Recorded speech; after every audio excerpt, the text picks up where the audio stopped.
Ďalšie typické japonské jedlo je daikon dusený. Toto konkrétne je dusený daikon v takej klasickej japonskej omáčke zloženej z miriny, sojovej omáčky, soli, cukru a pridáva sa tam kus zázvoru a kombu, riasy.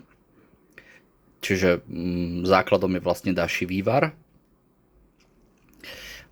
v ktorom sa niekoľko hodín dusí táto biela reďkovka, nakrájaná na takéto plátky, asi 2,5 až 3 cm hrubé.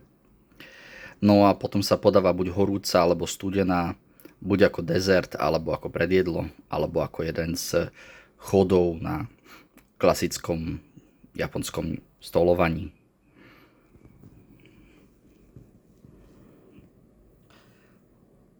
Je to vynikajúca dobrota.